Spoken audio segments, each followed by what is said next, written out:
Happy Good Friday. How's everybody doing?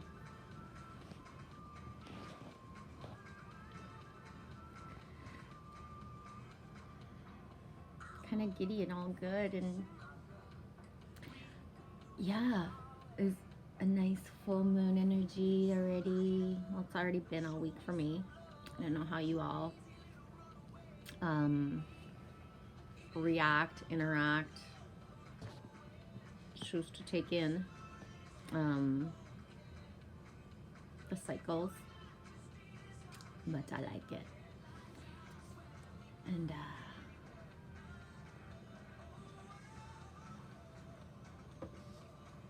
at one point last night, well, early this morning, I think I fell asleep around 3:30, maybe 4. I don't know. I wasn't really looking. Um, Sleep is a program. What we've been taught to believe what we need is, not our truth.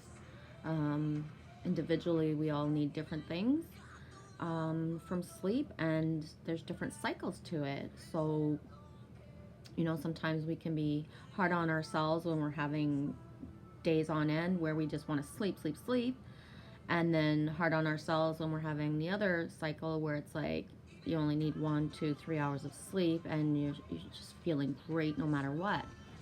So bust that program. Not quite there yet of thinking that 8 hours and 6 solid hours, and it really is about what your body needs. And the more that you look at it as a gift of, like, let's say you can't sleep, instead of, wow, itchy, gonna kiss full. Instead of looking at it, negatively, you either use that time for like ultimate meditation, quiet time, or creativity time. Especially if you're the only one in your household that's awake, like it's like amazing because there's no energy but your own, and everyone else's energy is like, whoosh. So you can actually harness that.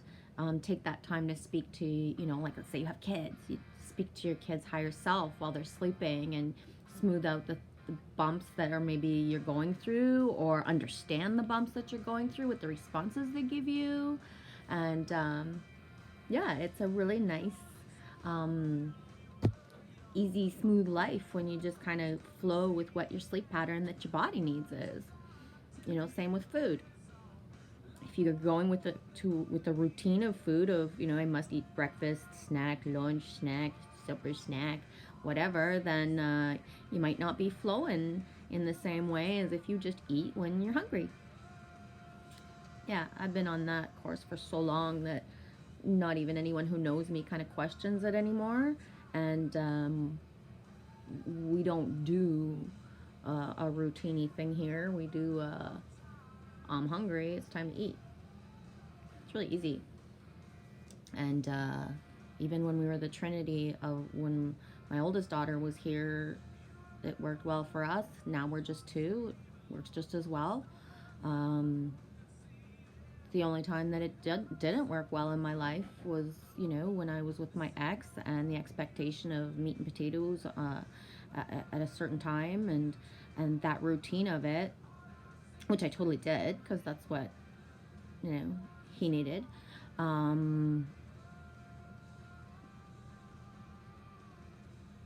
But it didn't feel that great, just to be honest. Not at all. That's why it's so easy to be alone and just enjoy it. I really enjoy it. Um, I met, well, I met, I am authentic, and what I put out as my videos is how I feel all the time. And even, when I do my more seriouser videos, like my Rewild the Child video the other day, you could see if you watch the video that I'm still smiling at my daughter and everything's like peachy keen here in my universe. And I'm having awesome conversations. Everything that I do is about quality, not quantity. So, there's quality in everything that I'm doing. And it's amazingly fun and really, really fun. Like, it's a plain, ordinary, simple life that I lead,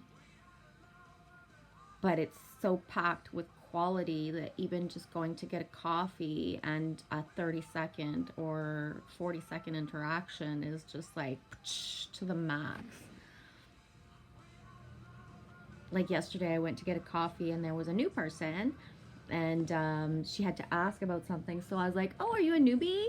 And she was like, "Yeah." And I was like, "That's awesome. You're gonna be my favorite." Like, and then one of the dudes comes to answer her question, and he looks at me, and I look at him, and I say to the girl, like, he knows me. He knows I'm here all the time, and I'm sincere. Like, you're gonna be my favorite. And that newbie feeling, it doesn't matter. Like, she happens to be in a teenager body, but it doesn't matter how old you are. When you start something new, it can be very nerve-wracking. So to have like a little clown jester like me come in, and like, I'm not in a rush. I'm there to make myself happy and other people happy. And I even told her, like, you'll see, like, within the next couple days I'll come, and it'll be like just after like a really mean customer, and I'm gonna make you like just laugh so hard you'll never even remember that mean customer was ever in the store. And next time that customer comes in, you'll just see them and think of me, and that'll make you laugh inside. And yeah, it's how I roll. Like, consequence free, be happy. I'm gonna promote some Canadian music. I know I've promoted Great Big Sea before. Don't promoters get like payback? I'm just doing it because I want to share. So I'll share some more Canadian music. Great Big Sea. They are like a happy, funky group from the East Coast, and just happy freaking music. Even their more slower songs tend to have like just good vibes. And yeah, Great Big Sea, branch it off to Alan Doyle. He's really cool too. I saw Great Big Sea once in concert, in a old type of theater type of place in Sudbury. And the energy of a happy fucking band is surreal and amazing. Like, when people are doing things that they love and doing it like 100%, and that they like. Sudbury is not the biggest venue in Canada, and that a lot of times bands will enjoy the smaller venues like that because they can like be closer and it's more intimate. And that was one rockin', like, and I think I was only in my 20s when I saw them, or early 30s. I don't know. I can't remember. It was long ago, in another life, far away. Actually, Sudbury's only an hour and a half away, but you know what I mean. I never have been a big drinker, so I'm that person that can, everybody else chooses to drink, and I'm just like even higher on life than they are, and I'm not puking at the end of the night or saying like, oh my god, I shouldn't have drank all that. It's fun. Yeah. Sometimes, you know what I do to like make it even funner? I'll ask for shots of water. Sure, why not? Everybody's doing a tequila shot or some sort of popper or something, and I'll just ask for a shot of water just so I can be like, having fun and playing the game without the consequence of alcohol flowing through my body. Make it fun. Why not? It's not that I want to be like everyone else. It's that it quacks people up, quacks me up, and, placebo effect.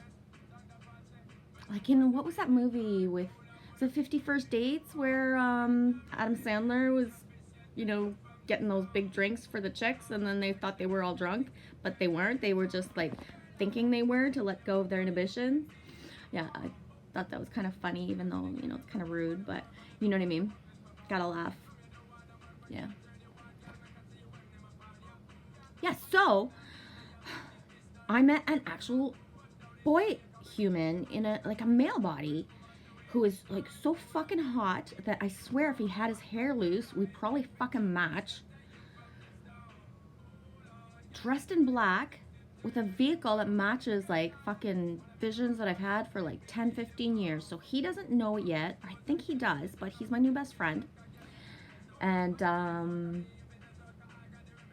new best friend in the greatest way ever, where conversation, I've seen him twice actually. This is my second time, but this is the time where I know that I'm gonna see him again. And yeah, that just like, you know, that feeling when you just know, and I just know he's like my new best friend, and I think he knows it too. We'll see. Kind of expecting to, because I said where I lived, he said about where he lived, and I'm just kind of expecting to show up during the weekend at some point when it's sunny out. I don't know, I could be wrong. Not really attached to it. You just know when somebody is like your vibe level of like conversation, and it's cool. And yeah, it's really neat. It's neat, eh? I don't know, like other people, like if you have visions and stuff, and then when they come true and it's not exactly the way you envisioned it, so in the moment that you're in your vision moment, you're not seeing it, and then when you kind of are done and driving away, or you know, whatever song comes on, you're like, whoa, like all lined up, and it was just different. I'll give you one example. This one time, I happened to live like in a house here, and my mom and her boyfriend, whatever, they lived, I don't know, a football field away. And one time I had a dream vision that their house was on fire, and there was sirens, and there was chaos. And I remember, like, I woke up from that and I was really kind of scared. And, you know, I had given my mom the warning to be extra careful with the wood stove, and just, you know, it was very strong. And there's a difference between a regular nightmare that you're purging something or whatever, or that you actually know it's a vision. And the thing is, too, is, you know, you got to be Nostradamus-y, Michel de Notre Dame. You got to kind of let go of it to live when you have these things, right? So I let go of it. And then I don't know when it was, if it was like a month or two later, I woke up to sirens, and I lifted my head and looked out the window, and there was fire in a reflection of the window of the house where my mother was in, but the fire was behind, on the next property to the right, and it was an abattoir that was burning. So that was pretty cool, because, you know, where my mom lived, her house didn't burn down. Sucked that a local business was burning down, but shit happens. Yeah, anyways, kind of babbling on. Why? I don't know. To make people just fucking feel better about like their day if they're not, or to just like, I don't know. Why do I do this?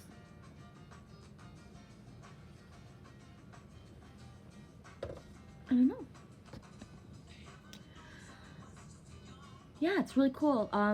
Something else happened to me where my daughter, my 18-year-old Amy, she asked me to pick her up last night at 8:30 from a trip there and back, like a day trip to Toronto. And she texted me the night before saying, like, it's okay if you say no, but I'm just wondering if you'd pick me up at 8:30 and drive me from the school to my house. I don't really want to walk alone at 8:30 at night. And I said, sure, yeah, right away. It's like, I told you I'm there for you, baby, because we're not living together.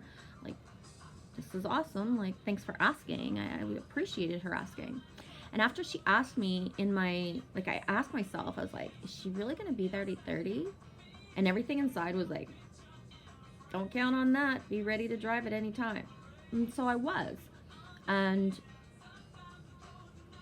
Ended up, she called me from somebody's phone at 8:30, still on the bus, saying, "Mom, I'm so sorry. There's been an accident on the highway. Um, we're not going to be at the school till at least 9:30, maybe quarter to 10. We're 100 kilometers away." And I was like, "Okay." And she was like, "I'm so sorry." And I was like, "Don't be sorry. Like, just, I'm glad you guys are safe. You're not part of the accident, and it is what it is." And we had a super drive home. When I picked her up and I got home, it was like quarter after 10, maybe 10:30. And that's the thing, about, again, how Phil Good said we choose our timeline of how we want to react to something. I could have been all like, "Oh my God, she told me 8:30. Now I'm going to have to drive later. I'm going to have to do this and blah, blah, blah, blah, blah." And instead, before it even happened, like 24 hours or 22 hours before that happened, I asked myself, is this really going to be 8:30?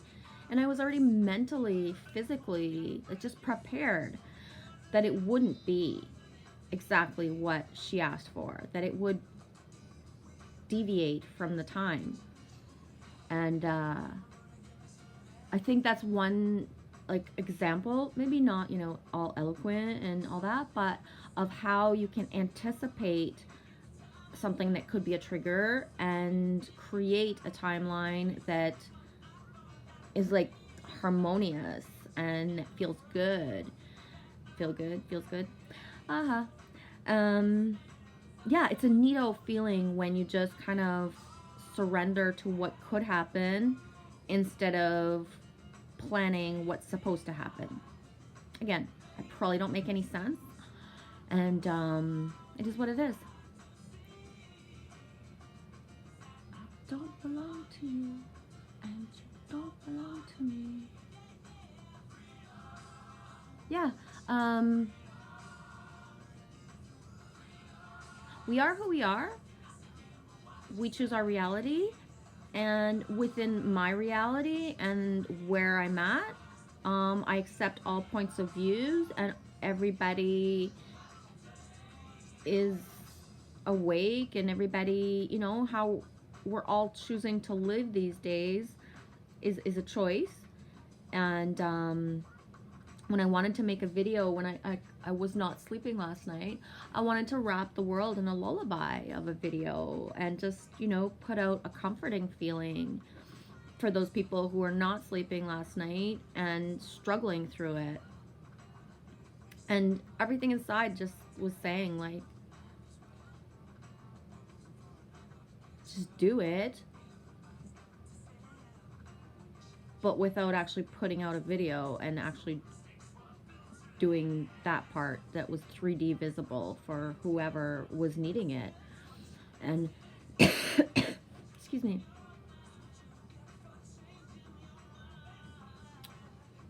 You gotta change your mind. That's what, because, George Michael's saying it. If you're always prepared to open your mind, you're rolling with these energies, and it's beautiful and simple and easy, and it's even past surfing a wave. It's soaring. It is soaring. It's not even flapping your wings to fly. You're soaring. And I like soaring. It's really nice. And as much as I can be the hummingbird that, like, is really fast and goes back and forth, the soaring without having to do the, like, it's really cool. I like it. And I'm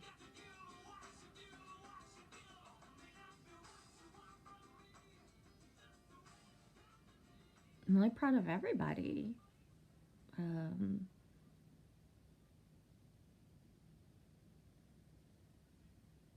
Anyone who's ever looked at my comments that, either found me through comments or seen me make comments in other videos, I do call people out on their shit.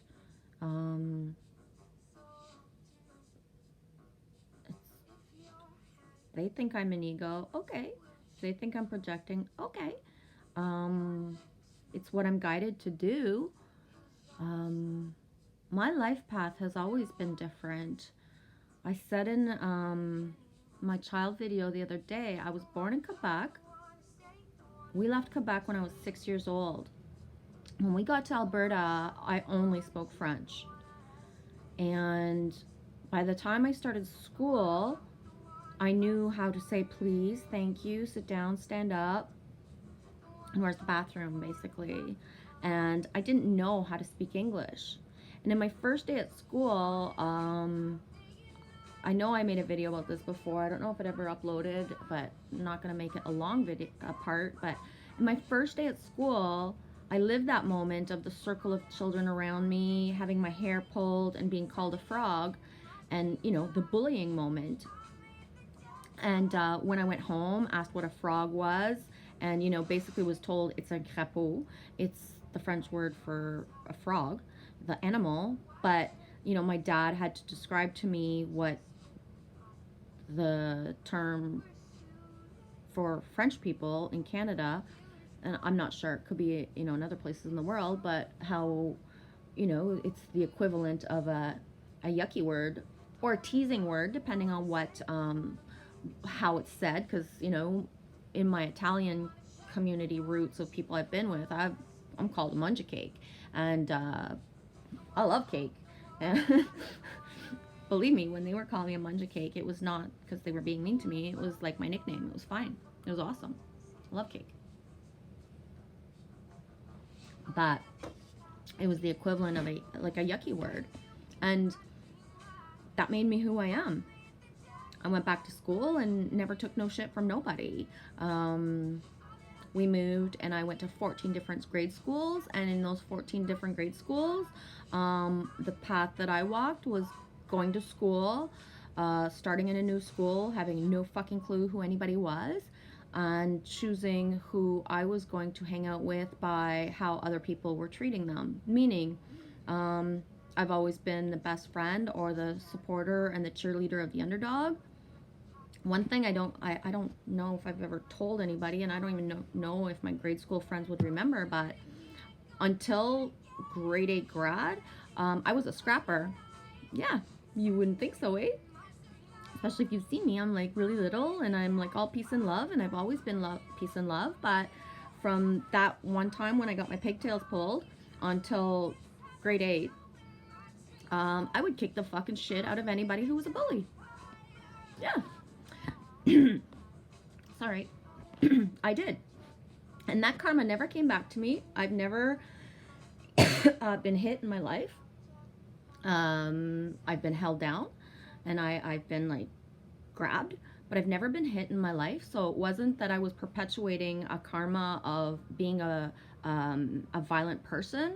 I stuck up for the underdog. So I can see myself in certain places in Canada, and I can just see like the park, and you know, and we're outside and somebody's being hurt, and I come in like fucking scratching, biting, fucking kicking, whatever it was that the person needed to get the fuck off or to stop hurting another person. I would see myself, it was grade 7 or 8, and I'm in front of the biggest fucking dude in like grade 8. Not gonna say his name. Imagine if he was watching. That would be so cool. You know I didn't do it because I was trying to be mean. You were mean, motherfucker. And I was like helping somebody. But yeah, he was like so big that in my head, even now when I have the flashback of my little like fucking, you know, 5 foot tall self maybe in grade 7, of looking up so high and having to reach for his face to scratch the fuck out of him. Because he was so mean and he wouldn't stop, and everybody was afraid of him but me. And the biggest, you know, jock boys in grade 8 and 7, and the biggest popular boys in grade 8 and grade 7, like, they didn't stand up to the bully, and I did. He didn't bully much longer. Not in front of me, anyway. And I had told people, if he fucks with you, you tell me. And I remember grade 8 summer, going into grade 9, how I consciously chose that I didn't want to go into high school and be the scrappy girl. I did not want to go into high school and be known as the scrappy girl. So I kind of you know, looking back, I can see myself, and I'm kind of talking to Jesus and, you know, my team, even if I didn't have the same words for them back then, talking to Jesus and saying, like, how am I going to do this? Like, how am I going to stay this person of protecting everyone without, like, kicking the shit out of anybody who deserves that? Yeah, one time in grade 3, a boy pushed me, and then I let it go. But then the next time he was drinking at the fountain, I pushed him, and I pushed him so hard that he got a bloody lip, and his, like, fucking, he was bleeding, and I got in trouble because it was okay when he pushed me, and I said that he had pushed me, and then I was told boys will be boys, grade 3. But then when I pushed him and I drew blood, I got in trouble. It's funny. I guess I shouldn't have drawn blood, eh? Oh well, he never fucked with me again. Yeah, so I consciously went into grade 9 knowing that I didn't want to be this person, and learned, integrated within myself ways to protect without harming. And I really say that part of how karma never brought me back to be hurt physically, ever. Not once in my life. And as an adult, I've been in a few situations that I was guided to stop certain things. And I never have been hurt physically. That's one of the pacts I made with God when I was a child. I was 4 years old, thrown across a room, and I remember I landed about this close to a metal heater, and I remember I can see myself. I'm looking at the corner of that metal heater thinking, if this is going to happen to me again, I would rather hit the heater and die. I will not go through physical pain in my life. I remember making a pact with God and saying, like, do anything to me. Throw any challenge my way, but do not fucking put physical pain into my path. And I don't have a path of physical pain at all, whether it be, you know, I've never had a broken arm, I've never had a broken nothing. My only 3 hospital stays in my life were my 3 children, which I had C-sections, which I know exactly why I had a C-section, and I'm not getting into that. But yeah, I don't have experiences with pain or physical violence. And it was, I never had karma come back to me because I stood up for someone who in the moment needed it. And one thing I learned about myself that I never remembered is when I went back to Burlington and saw people from high school that they told me after, you were the first person to ever tell me I was beautiful. You were the first person. It was you and it was your friends and us that we weren't a clique at school. We were a clique because we hung out together, and that's a clique, but every kind of person hung out with us. Didn't matter if, like, we were the anti-clique. Does that make sense? Anyone was welcome. Anyone. And, you know, looking back, you know, if you watch movies where, you know, everybody's dressed the same and they're all cliquey, well, we're the ones where we were already the Breakfast Club before the Breakfast Club, or at the same time as it came out, where that was already our mentality without being put into detention, where, you know, one of my best friends was like, you know, had the makeup, it was like more preppy. I was like the more skid, you know, punk rock type of person. My best friend loved Metallica. I loved Metallica. My bestie loved U2. We were all different. There was people who played hockey. There was people who, like, would have never touched a fucking hockey stick in their life. There were people who did drugs. There were people who didn't do drugs.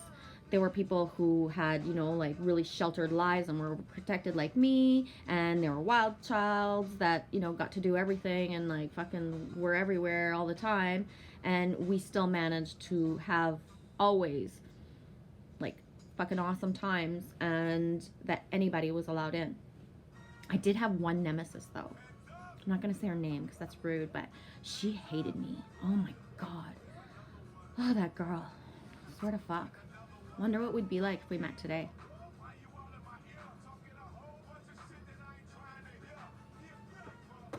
guess you always gotta have a nemesis, right? I don't know. Yeah, I've rambled on a lot. Holy fuck. I can't say I'm like a channeler, right? Ooh, I've downloaded something and channeled something to the universe. I'm more here to like ramble on, get what you need. Hope you enjoyed it. It is what it is. See my hair today? I'm like that episode of like fucking Monica on Friends. Yep, all fucking natural. Whew. It's like fuzzy hair day. And this is nothing. It's only like, what time is it? 12:24 on the 19th. And I got a text.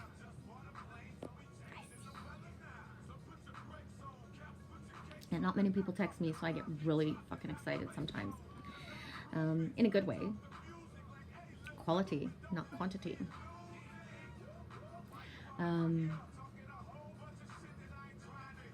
Yeah, we're gonna go do it because it's mild out. It's raining, which I was prepared for. It's going to rain, and I love it. My little creek is like flowing. There's like more open water in front of me than it's amazing. I'm gonna get my kayak out there. I'm not sure, but it's coming. And yeah, we're gonna go do a beach walk later. There's no like new treasures on the beach because the wind hasn't been able to like get through the ice and all the chunks. I know, and and and you people who are around a frozen lake and that feeling, you know, like when it starts to thaw and it gets all like crystally and jingly and it goes like click, click, click, click, click, click, click, click, all together, and it's like diamonds all over the place. That's coming soon. I'll show you guys when it does.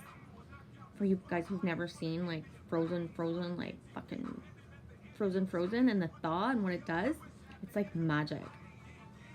Like, I've never had a diamond in my life, but this time of year, I love it. Like, there's diamonds everywhere. It's like, and they make all the sounds.